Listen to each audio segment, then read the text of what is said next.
Hey there, my name's Gary Sims from Android Authority. Now, Huawei have been on a great run recently. We had the Nexus 6P, then the Huawei Mate 8, and now it has launched its latest flagship device, the Huawei P9. Now, the interesting thing about the P9, it has a camera setup that carries the Leica branding. Now, really the question is this the best phone that Huawei have made to date? Well, let's find out. Now personally, I like the design of the P9. Ever since I opened the box and saw it, I've really been enamored by the design of this phone. It's got an all-metal unibody design. It's only 6.9mm thick. You've got a full HD 5.2-inch display. You've got lovely chamfered edges. You've got this great metal finish at the back. And of course, you've got this Leica camera setup here towards the top.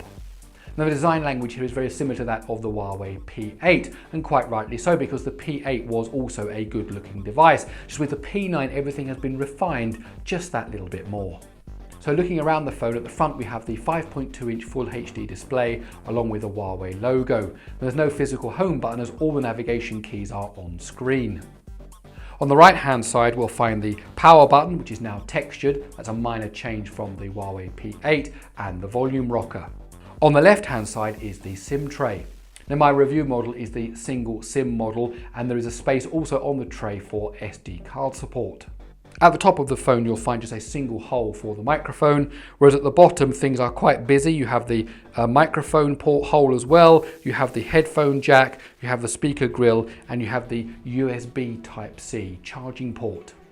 Flipping the phone onto the back, you have this area in black where the Leica dual camera is held along with its LED flash, and then just below that you have the fingerprint reader. So let's look at the display.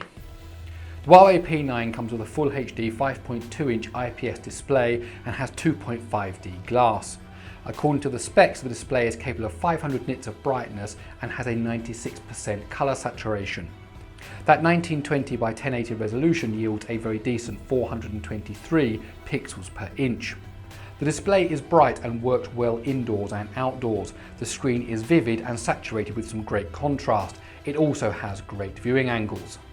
The bezels are thin at just 1.7mm thick, and that gives the display an almost edge-to-edge feel. You can change the color temperature of the display in the setting menu to a little warmer or a little colder depending on your tastes, but for me the default settings were just perfect. Overall, the P9 has a great display and it will give you a good experience regardless of whatever you're doing on the screen, and those thin bezels really help the display to stand out. The P9 uses the high silicon Kirin 955 SoC, which is built on a 16nm FinFET process. Now basically the 955 is a boosted version of the Kirin 950, and you get 4 Cortex A72 cores and 4 Cortex A53 cores. Accompanying the CPU is the Mali T880 GPU from ARM, and this particular model has 4 processing cores. Now this basically means that the Kirin 955 is the most powerful processor that Huawei have ever built.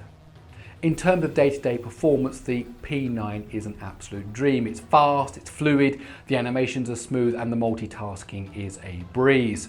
Now the Mali T880 is a top-range GPU from ARM, and although this isn't the fastest GPU on the market, the 3D gaming experience will be perfect for the majority of users.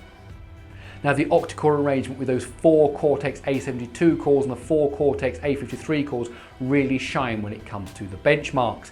Let's look at some actual numbers. The Huawei P9 scored 1,751 on Geekbench's single core test and 6,583 for its multi-core test.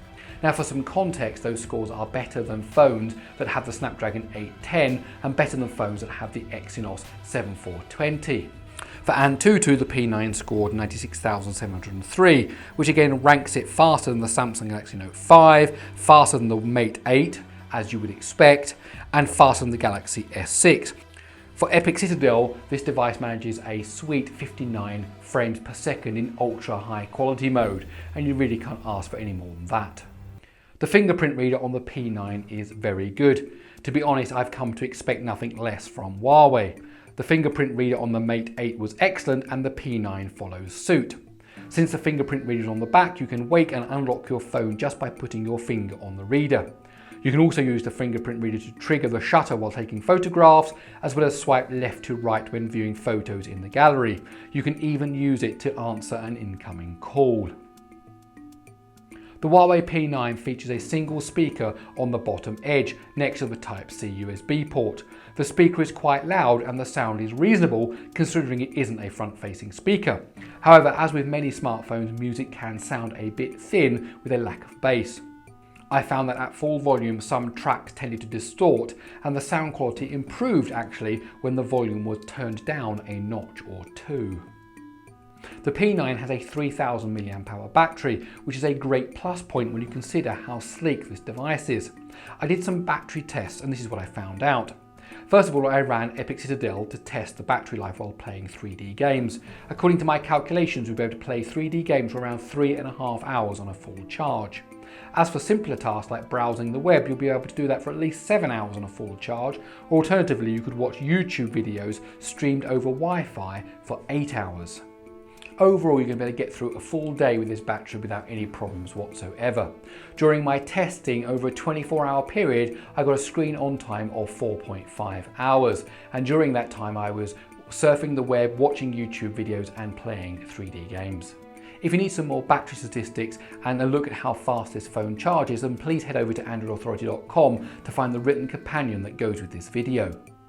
The Huawei P9 comes with Android 6.0 Marshmallow, but it has the Emotion UI layered on top. That means you're not going to get a stock Android experience, and for some people that could be a problem. For those of you unfamiliar with Emotion UI, the look and feel is quite different to stock Android. You get colourful square icons, desktop folders and a very much redesigned settings page. Of course, there is no app drawer as well. But besides the UI changes, there are lots of additional features that you don't get with stock Android, including motion gestures, a floating dock, voice wake up and a one-handed mode. Under motion gestures, you're able to enable motions like flip to mute, raise to ear to answer, and a tilt motion for moving icons and widgets. There's also the knuckle gestures that allow you to take a screenshot by double tapping on the screen with your knuckle or drawing a letter to open an app. Now, both types of knuckle gestures can be disabled if you find they misfire. With the built-in voice wake up, you can talk to your phone when it's nearby, but you aren't actually holding it. Its usage is limited to locating your device or placing a call, but it does actually work quite well. The default phrase is "OK Emmy," but you can change that to anything you like. A similar feature is quick calling, which allows you to initiate calls when the screen is turned off. However, you need to press and hold the volume button down until you hear a tone, and then you can speak the name of your contact. Since the Huawei P9 uses on-screen navigation keys, Huawei have given you the option to configure how you like them. By default, the back button is on the left and the recent apps is on the right. However, that can be switched around. There's also the option to add a fourth button, which is the same as pulling down the notification shade. You just press the button and down comes the shade. There is also a theme engine that lets you easily change the look and feel of the UI to something that better suits your tastes. The theme store has 100 or so free themes arranged in several different categories, including cool, lovely, creative, cartoon and sophisticated. Switching to a new theme is straightforward, you just need to download it and apply it. However, you will need to register for a free Huawei ID. Huawei has also included a battery monitor, which gives you a high level of control over the battery related features. For example, you can set a power plan, which allows you to tweak the CPU according to your usage, and so save battery when possible. One interesting feature that I haven't seen before is the ability to change the screen resolution from Full HD to 720p. According to the Battery Manager app, this will help you save power. Other battery-related options include a whitelist function to ensure that certain apps keep running after the screen is turned off, and a power usage firewall, which warns you about power-hungry apps. There's also an ultra power saving mode, which will disable everything except for calls and messages. It also brings up a simplified monochrome interface. When running low on battery, this can add several hours more usage. When it comes to the camera, of course, the big thing here is the partnership with Leica. Now, the P9 comes with 2 camera modules on the back, and there are 2 sensors. Now, they're 12 megapixel sensors. Now, one is a color sensor and the other is a black and white sensor that's meant to capture more detail. Now, the idea behind the dual sensors is all about light sensitivity, and the promise is that the monochrome sensor can give you a 200% more sensitivity than a regular sensor. There are also 3 different focus modes on board: laser focus, depth focus and contrast focus, as well as a dedicated depth measurement chip. This means that both lenses can focus individually, and the P9's improved ISP will automatically choose the best results. Unfortunately, neither lens has optical image stabilization, something that really should have been included, especially since this is a handset that promises to revolutionize smartphone photography. When it comes to the camera app, there are lots of things to see here. Other than the normal modes like HDR and panorama, there are lots of camera modes available, including a full manual mode and a special shallow depth of field mode. When using the shallow depth of field mode, you get the added ability of being able to refocus pictures post-capture. From the gallery, you can enter the refocusing mode and change which object is in focus along with the depth of field. Other modes include nighttime mode, time-lapse, slow-mo and watermark. There's also a series of live filters available if you want to get a little fancy when taking your pictures. Huawei has also added a light painting mode that lets you capture tail lights from moving cars or stars in the sky. Now, these effects can be really cool, but they really do require a very steady hand, or even better, a tripod, to make the shots come out the way you want. When in Pro mode, you also get some extra options on the setting page, namely the ability to save images in both RAW and JPEG formats, plus the option to enable or disable the AF auxiliary light feature. Now, if you're unsure what an AF auxiliary light feature is, it basically means that the LED from the flash will be shone while the camera is autofocusing in low light conditions. The 8 megapixel front-facing camera should give you good results, and it should certainly be good enough for selfie junkies. You'll find that the standard beautification mode is available, plus the perfect selfie mode as seen on the Huawei P8. And there you have it, the Huawei P9. Now, this is available in a few different models. There's one with 3GB of RAM and 32GB of internal storage, and that starts at €599. There's also a model with 4GB of RAM and 64GB of storage, and that starts at €649. I found my time with the Huawei P9 to be a great pleasure. You've got that great unibody construction, you've got that fast fingerprint reader, you've got the Kirin 955 processor, you've got a lovely 5.2-inch Full HD display, and you've got 3 gigs of RAM or 4 gigs of RAM depending on which model you get. It's a neat package.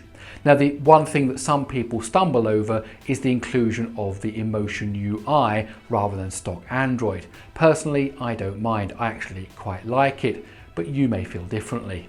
Well, my name is Gary Sim from Android Authority, and I hope you've enjoyed this video. If you did, please do give it a thumbs up. Also, don't forget to subscribe to Android Authority's YouTube channel. Please use the comments below to tell me what you think about Huawei's phones. Did you have a P8? Do you have a Mate 8? Did you buy a Nexus 6P? What are your feelings about the Huawei P9? Also, don't forget to download Android Authority's app. It's a great way of getting access to our latest news and features and reviews. But of course, most importantly, don't forget to stay tuned to AndroidAuthority.com, because we are your source for all things Android.